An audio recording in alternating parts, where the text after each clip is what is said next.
Un initié de la famille royale a révélé que l'ancien thérapeute du prince Harry travaillait pour le MI6.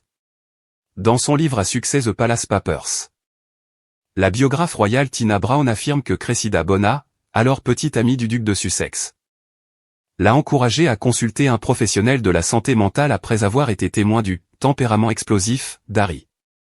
Brown a écrit: Cressida a commencé à avoir de sérieuses inquiétudes concernant sa santé mentale.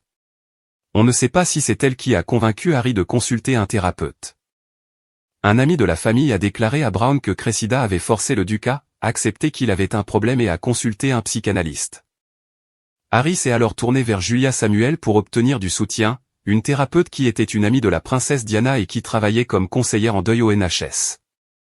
Mais la raison pour laquelle Julia est si utile à Harry est à cause de ses relations avec le MI6, où elle conseille les agents des services secrets, ce qui signifie qu'elle a la capacité d'être discrète. Brown a déclaré qu'une personne proche de Harry avait déclaré: Nous avons besoin de quelqu'un qui peut être extrêmement privé et qui comprend ce que c'est que de partager sa vie publiquement et en privé. Les thérapeutes du MI6, c'est leur travail. C'est grâce à la thérapie qu'Harry a finalement accepté la douleur causée par la mort de la princesse Diana, survenue alors que le duc n'avait que 12 ans.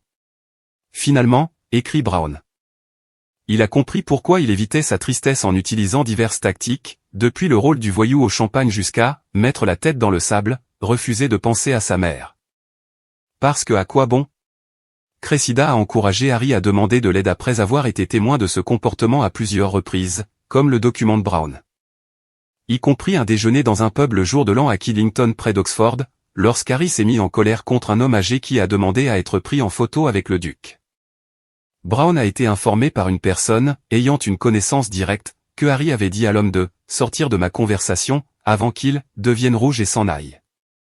L'épouse du prince Harry, la duchesse de Sussex, a également été franche au sujet de ses problèmes de santé mentale.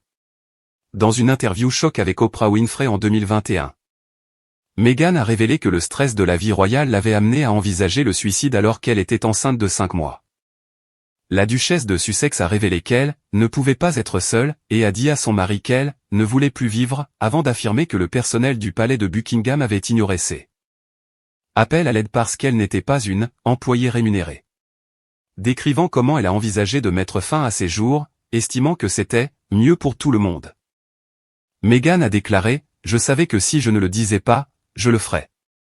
Je ne voulais tout simplement plus vivre. Et c'était une pensée constante, très claire, réelle et effrayante. Je me souviens de la façon dont il m'a serré dans ses bras. J'ai dit que j'avais besoin d'aller quelque part chercher de l'aide. J'ai dit: je n'ai jamais ressenti ça auparavant et j'ai besoin d'aller quelque part. Et on m'a dit que je ne pouvais pas, que ce ne serait pas bon pour l'organisation. Elle a déclaré qu'après s'être confiée à son mari, elle a été forcée de se rendre au Royal Albert Hall pour assister à un événement caritatif en janvier 2019, elle a déclaré que les photos de cette nuit-là la hantaient. Harry et Cressida sont sortis ensemble pendant 2 ans avant de se séparer en 2014. Brown a déclaré que de sérieuses inquiétudes concernant le partage d'une vie avec Harry, et les explosions, fréquentes et enfantines, du mannequin ont contribué à la rupture de la relation. Elle était sa dernière relation sérieuse avant que Meghan et Cressida ne deviennent aimées par la famille royale britannique. Une source a déclaré à Brown que Charles l'avait même appelée « celle qui s'est échappée ». Cressida était la fille de Lady Mary Gay Curzon, célèbrement photographiée seins nus et couverte d'huile de moteur, et de Geoffrey Bona, le 3e mari de sa mère, qui vivait à Olarovian. Possédait une entreprise de tissus appelée McCulloch et Wallis.